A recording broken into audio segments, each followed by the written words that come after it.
Hey guys, today I'll be going over a hand edit that I did a couple weeks ago, and I'm just doing this for like creativeness that you might be inspired by, I guess.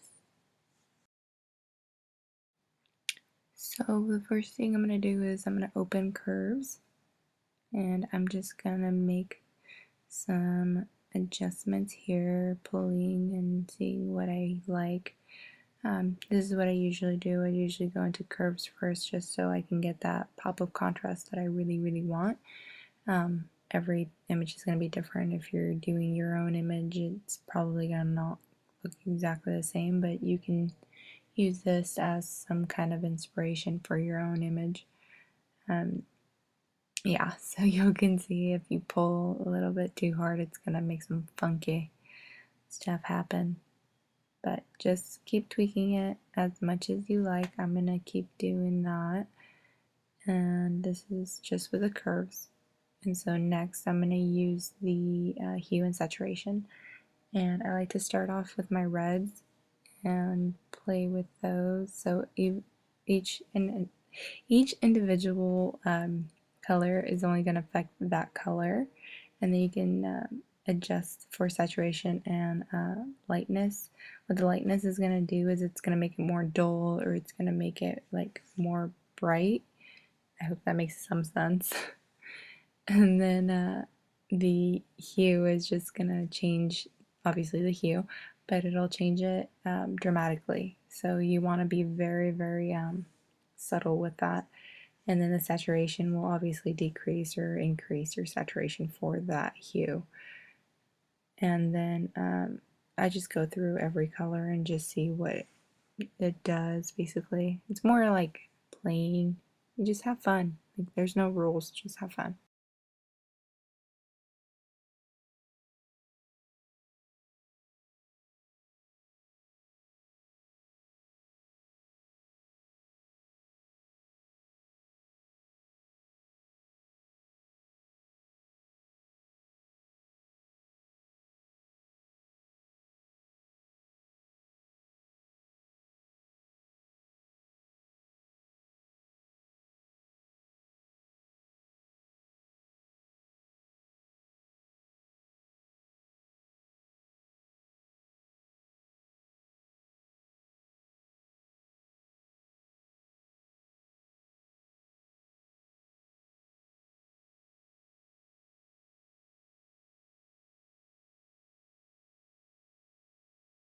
The next thing I did was I went into color balance, and this one's really nice because you get to like change the whole tone of your image within color balance, and you'll see what I mean.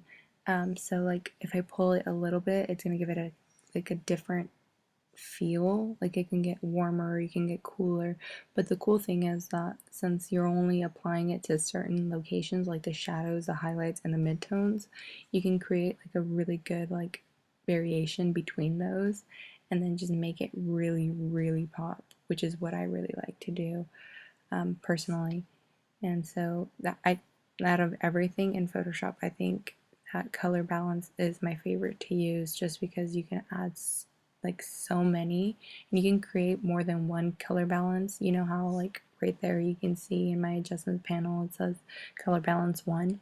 Well, you can go ahead and reopen color balance, and you can create like different layers on top of it. I'm sorry if my voice sounds really hoarse, like I've been sick, so just ignore that. And I'm really low because it's like 12 a.m. right now. But yeah, I'm literally just playing in Photoshop. Like, there's no rules or anything. I'm just going in and seeing what works with this image. But hopefully, this helps somebody, and you guys get all inspired and whatnot. Um, so, a little background on this image. Um, this is like literally 2 seconds of shooting, and my camera was freaking out. I was doing my cousin's first communion pictures, and yeah, this is where that came out of. And it's not even her pictures. It was just that's one of my cousins that she was just there, and I was like, "Oh, your hair looks so pretty," and like with the light behind it. So yeah. that's what I did. I was just like, hey, come in front of the camera, please. And she was totally for it. Her lipstick is like out of this world too. Should have gotten the color. But yeah, so I'm using selective color now, which is really cool too. It just makes like basically what hue is. Instead of like altering the hue, now you're altering the specific color with different, tones between it. So it, sorry, it like cut out. So what it does is it just adds like different variations within the tones too, kind of like Color Balance did, but now within the tone, or I mean not the tone, sorry, the color, you can alter that color even more. So let's say you have too much green, so you're going to add more magenta. If you have too much reds, you add more cyan. If you have too much yellow, then you'll add blue. And that's what it's doing here. So another cool thing about this is that you can bring down the lightness and darkness, or bring up the darkness of that specific color. And my favorite of all of these is the blacks, because you can go really dramatic and it gives you like this really fun, different look. And again, like I said before, you can stack all these. Like I just went in and I did another selective color, and you're kind of just moving it around and seeing what kind of works for this image, what doesn't, and you're basically just continuing playing. So now I'm just gonna add a layer mask to this, and what a layer mask does is it gives you the option to or the opportunity, I should say, to erase it from certain locations in your image, or certain spots in your image. And so when you create a layer mask, you're going to want to use your brush tool, which is that tool that you see on your left. It looks like a paintbrush. And then a black conceals and white reveals. So when it's a white layer mask like that, it means that it's always showing everything you've done. So when you go in and you paint it with black, it's gonna hide all the things you've done. So this is a good way to lower opacity in like certain parts of your image. Now with a gradient map, I'm going to go in and I'm going to use that colored one there, and I'm going to go in and I'm going to use the luminosity blending mode, and this kind of pulls back your colors. It kind of just like brings them back and makes them all rich and stuff. And it's also a good way to like save your highlights and all that. But I'm just gonna go through and see what blending mode works best for me. You can see that any blending mode is gonna alter the image. Whatever you feel looks good for your image, do that. You don't have to copy me 100%. But this is what I'm doing, and yeah, I kind of like that with the lighten, but I'm not 100% sure. Like, there's different blending modes you can use, like I've said, and just keep playing, keep looking up, what can work and what doesn't work. I mean, you can just delete it if you don't even like it, like I did. So now for the ease of just seeing stuff, I'm just gonna group it all. And I'm gonna turn it off and on and see that's what we've done so far. And we are like, I don't even know how many minutes in. So now I'm gonna make a gradient fill for like an orangey color, kind of like sun colored. And I'm gonna go through the blending modes and see, what it does. And that's a little intense, so let's change that up. This is a good way to like make it like, like give it a different tone throughout your image, basically. Hopefully you guys can take away some kind of something out of this, because it's mostly me rambling right now. And if you guys want, you could just mute me and just watch what I do and see what happens. Oh, I love purples. So what I like to do with purples is like sometimes I'll use them as a haze, and that's what I'm doing here. I don't know. I love purples. And I feel like orange and purple, like they look so good together. And I mean, if you're in California and you like the Lakers, um, yeah, you might agree with me. But I'm not a big basketball fan, so that made no sense to me. And then, yes, I went in and I lowered my vibrance just for certain parts of the image. So what I did was I put a layer mask on that, but I inverted it. So what I did was when I created the layer mask, I held Alt, and that automatically inverts your layer. So now I'm just gonna brush that on. And I'm creating a hue and saturation layer, and I'm changing it up.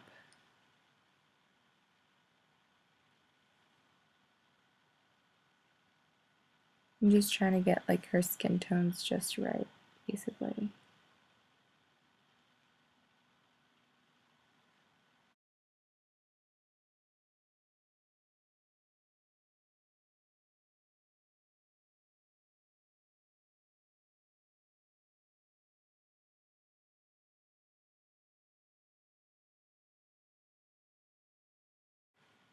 Now I'm just going in and creating a layer, and I'm going to sample from this image, like that little lavender color there, and I'm thinking of just changing that a little bit. Oh, and the way I got the color picker up was I double clicked on that foreground color, and so I'm just going to alternate that and create some haziness, like light flares kind of thing.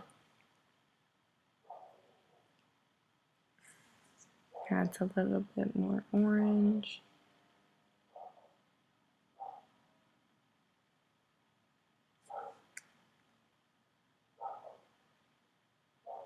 Just get creative. I mean, do whatever you want. Like, that to me looks really cool. But I mean, it might not be everyone's cup of tea, so whatever you feel like doing.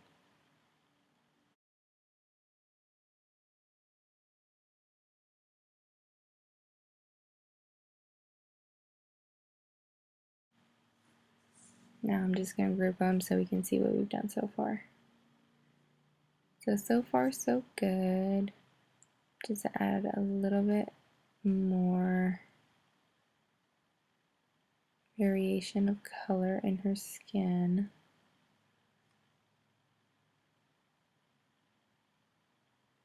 Actually, I'm just trying to, like, I don't know why. You know when you stare at a picture for too long and you're like, oh no, their skin's completely off. Oh no, I need to change it. And so you're like there for 40 minutes just trying to fix the skin color. Yep, that's where I am at this image right now. So now I'm going to go in and I'm going to go to black and white and then click on tint and then go to overlay and then soft light, and then that just gives it kind of like a harsh contrast with, you know, like a warmth to it. And then I'm just going to add a layer mask and invert it. I'm going to add a little bit where I feel like it's too hazy.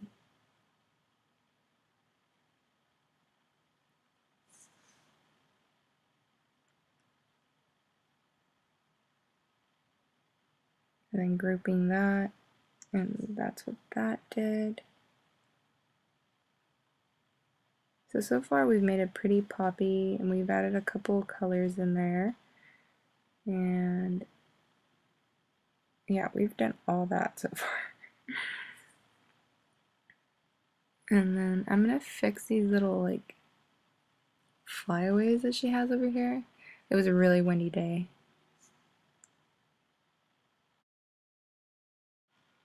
So now I'm just gonna continue cloning that out.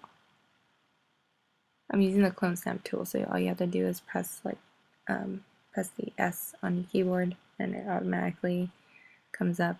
And then when you select like a source, like where you want to clone from, what you're going to do is you're going to click the Alt button and you'll select a location to clone from, and then it'll copy. As you can tell, I'm like the best person to explain things because it's so clear, crystal clear.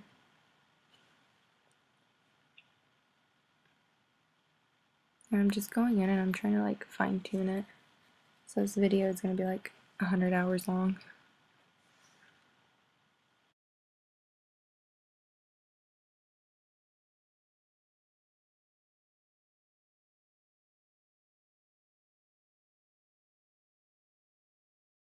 So another thing you can do is you can go to your spot healing tool or your lasso tool, or not your lasso, sorry, your healing tool, and the way you do that is you just press J, and I'm using this one, which has like a little patch healing tool, and just kind of blend it out so it doesn't look so obvious. You know, you can select from one place, drag it to a clean area, and then drop it, and it'll blend it out by itself.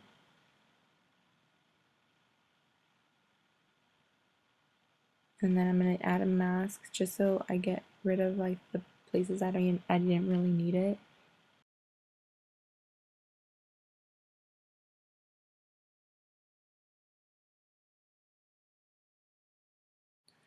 So let's go ahead and take a screenshot and then flatten.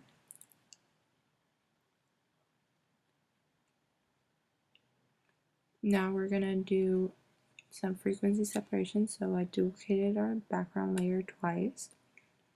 Went into filter, blur, and then Gaussian blur.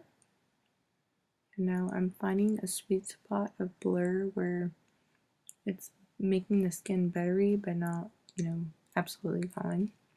So then we're going to go on top, the top layer, sorry, and go to image, apply image, and then merged, and make sure that's inverted, and then add to,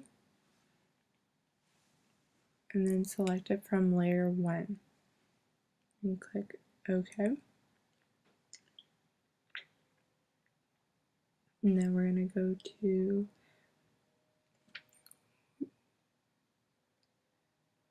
linear light. And so it shouldn't look any different when you turn it on and off, when you group them. So go ahead and turn off the top layer, and then any colors that look funky, go ahead and fix them. What I like to use is I like to use my brush tool. And remember guys, I use a Wacom tablet, so it's pressure sensitive. So if I'm pressing on really hard, it's going to give me that amount, like the opacity that says up there. But if I'm going really light, it's going to go lighter. So if I'm doing this at this opacity, it's going to be different than if you're doing it without a Wacom tablet or without any kind of tablet. So I suggest, you know, I always say this in my videos, that I suggest you go out and you purchase one, or you can rent one and then see how you like it, and then you can end up purchasing it. They're really good for portraits. They're amazing for just, you know, workflow. It's gonna cut your time in half, and it'll make editing so much more fun because you feel more natural doing that than putting your finger over, you know, a cursor or a trackpad.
So with that top layer, we're going to use the clone stamp tool, which is the S on your keyboard, and I'll just pop it up. And then we're going to go over and just clone a clean area of the skin.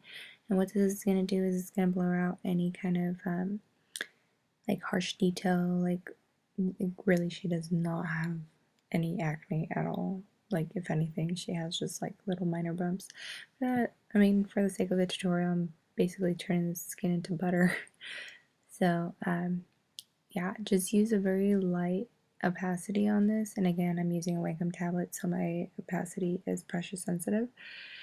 So keep going over like little trouble areas, you know, where you feel like the skin needs less texture. And just keep resampling from areas that are clean. By clean, I mean just smoother areas, going over the rougher areas. Kind of like if you were cutting and pasting like good skin onto good skin kind of thing. And just continue that throughout your image, and it should look fairly natural since it's still keeping that skin texture. It's not, you know, completely making it blurry. But if you do go too heavy, like let's say you grab the wrong area, you can just go back in your history tool, panel, and redo that part.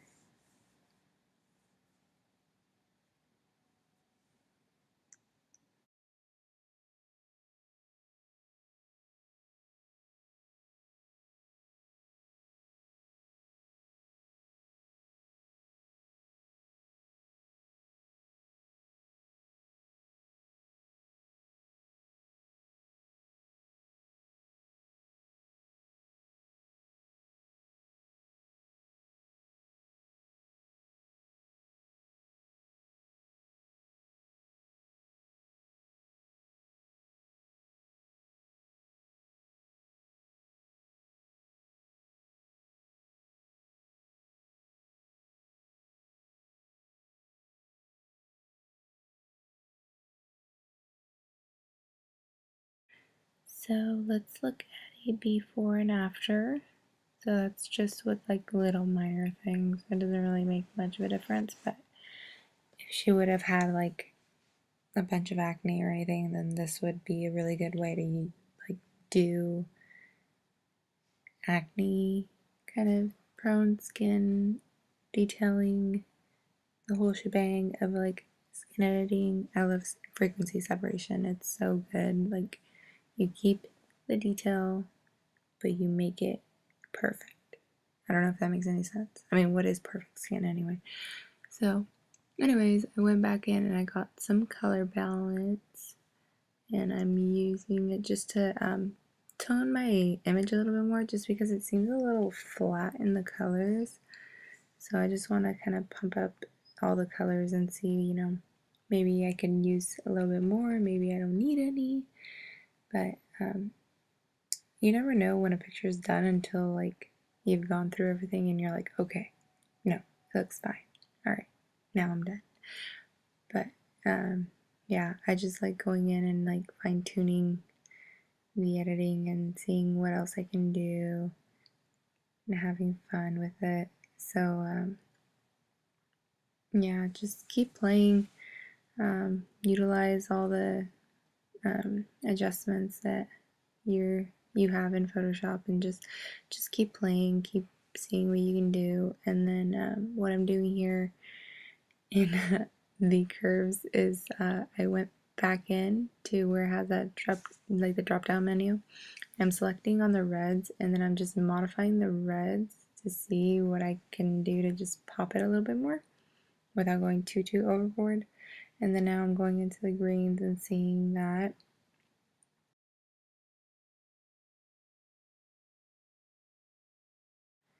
Just keep playing, guys. Like, it doesn't really matter what you do at this point. It's just, you know, you're literally like a kid in a candy store. Like, Photoshop is your candy store, and you just go at it. If you don't know what any of these, you know, adjustments do, then by all means go ahead and run everything, you know, play everything, use all of the adjustments, use the brightness and contrast, use your levels, use curves, use vibrance, hue and saturation, go through every single one and just keep tweaking until you find, what you're looking for in your image. Even if you have like no idea what you're doing. Like right now, I am literally just playing with this. There's no, like set thing that I'm doing. It's just me having at Photoshop. That's it.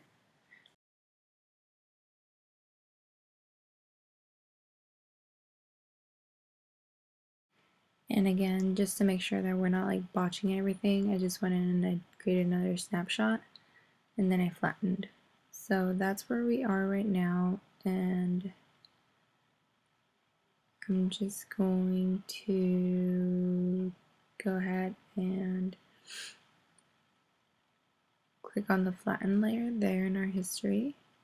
And then now I'm going to do some dodging and burning, but this is more like highlighting and contouring, when you're doing your makeup, like for the girls and guys that do their makeup, like, when you go and you enhance your facial features, this is what we're doing, just because photographs sometimes make people look flat. And it's not that, she looks flat or anything, it's just, sometimes our shadows and our highlights don't really turn out how we wanted them. So this is a good way to get them back. At a very low opacity, I created a layer and I changed the blending mode to soft light. And with my brush, like I said, at a low opacity, I'm using the white to highlight. So I'm hitting every part of her face that kind of just got hit with light, and I'm just enhancing that.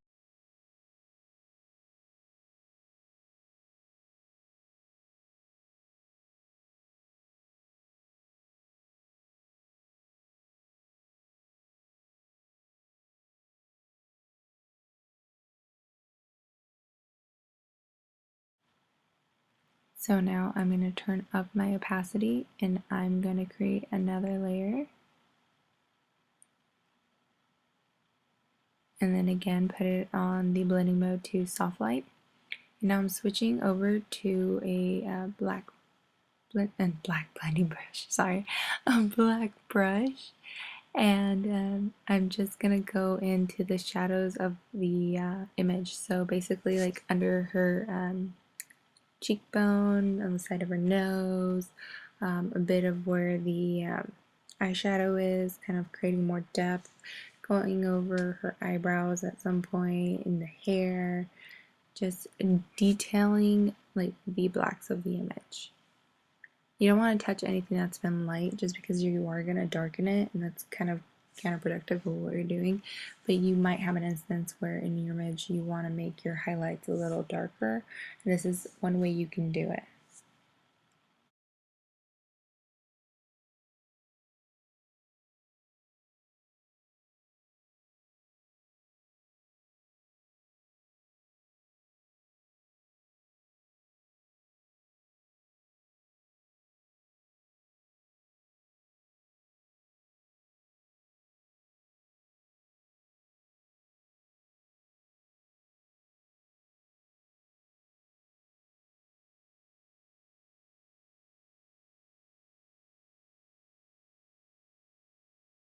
So now I'm just going to select them both, and then I'm going to group them, and this is what that did. See how like she wasn't really flat, but this gave it so much more dimension.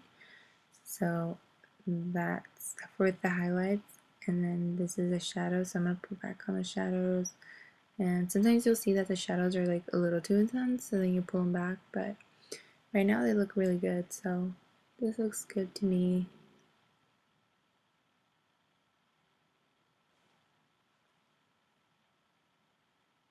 I'm going to go ahead and flatten that. And then I'm going to take a snapshot. I should have taken a snapshot and then flattened, but it's okay. Since I'm pretty happy with where I'm at, like, I don't think I'll be going back. So now I'm thinking of adding I'm sorry guys, of adding more hazes. So let's see, I'm going to use this pretty little aqua color, and just throw it over.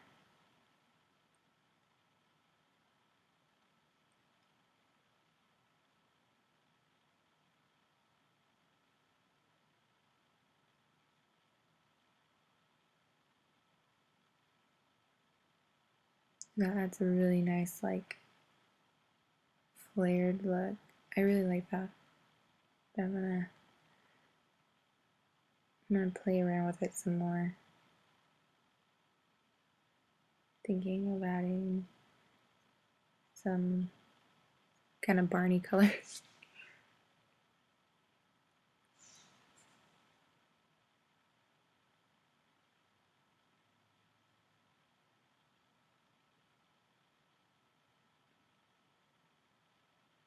There are no rules here, it just keeps sampling around the image and playing with it. Now adding a layer mask and just going to erase it a little bit off her hands and her skin and her hair. And the bad thing is that when you play with these things and you put them over hair, the hair turns a little grainy since it's pulling on the blacks. So I tend to brush it off mostly off the hair or like dark sections of the photograph, just so we can avoid that from happening. But it did add this really cool like haze to it, so I'm leaving it like just on the tips. So I'm gonna erase it back off, but leave it like just on the tips. And I'm using a very light pressure when I'm erasing with my tablet. So like right there, I used it really heavy, and right here I'm using it really light.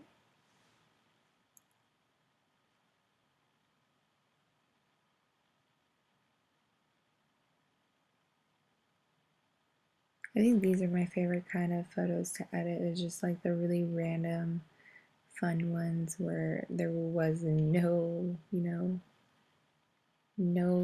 thought gone into like why I'm doing this or for what. It's just fun, And it's nice to have those kind of side project, photographs where you're not controlled by time, you're not being, like you're not, well, I don't want to say strict on your editing because you should never be strict on your editing. You should edit how you like to edit. But it can be a little daunting to say the least if all your images are basically taking like 38 minutes to edit. I mean, there are photographers out there that will sit there and hand edit every single one of their images, and I applaud you. I tend to, record myself in Photoshop and make my own action, and then I'll run it on the image, and then I'll keep like repeating myself, like the next step I will record again, and then I'll add it, and then I'll record again, and then I'll add it. And I have a video on this channel of how to create your own actions, so if you guys want to go check that out. But completely different video. So now I'm just looking at the different blending modes for that.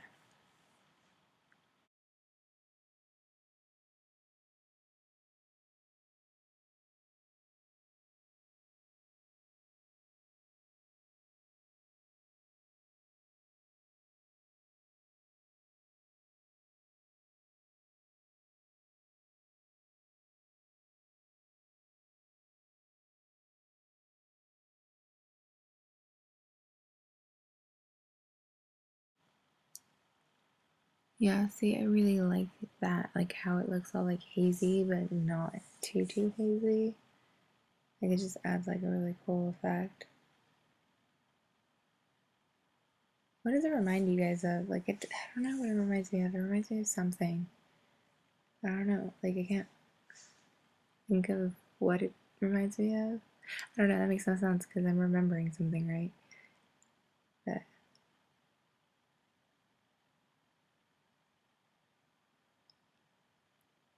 it's like a kaleidoscope of colors. Because I'm just gonna flatten that, and let's see. We went from here to here.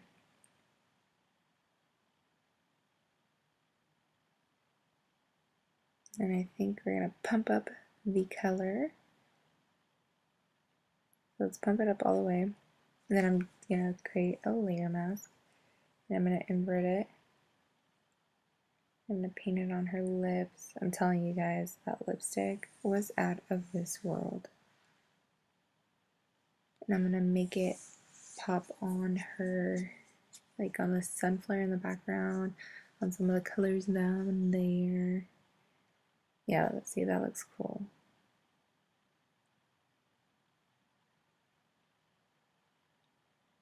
And just make sure that your colors aren't like getting too like bright, because then you'll get like this weird like color wave and just like too intense where it looks like your colors are bleeding, like literally like someone stabbed them and like this like weird morphed colors coming out of them.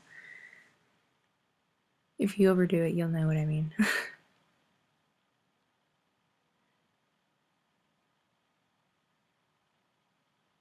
So now I'm gonna go ahead and sharpen. So I'm using a Smart Sharpen. So all I did was go to the filter and then sharpen and then Smart Sharpen. So the radius is gonna determine how big of an area you want to be sharpened. So right now I just want like detailed sharpened.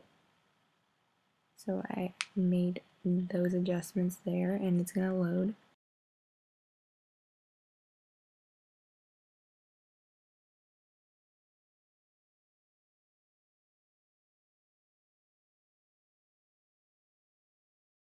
Once it's loaded, what I'm going to do is I'm just going to click the Alt key and the layer mask button, and that automatically inverts it. And so I'm just going to paint it on like the detail areas, like her lashes, and if I have the right layer on, their lashes. And see how that just like, it just amplifies that. It doesn't really like go over her skin and make her skin like all like super, you know, detail-y and like fake. And then I go over a little bit from her eyebrows. I know her eyebrows are out of focus, but it's just, you know, so they can pop a little bit more. I sometimes go a little bit over on the hair at a very low opacity, and like a little goes a long way with sharpening. You never want to like over sharpen something because then you can destroy the detail in it. But yeah, that looks pretty good to me.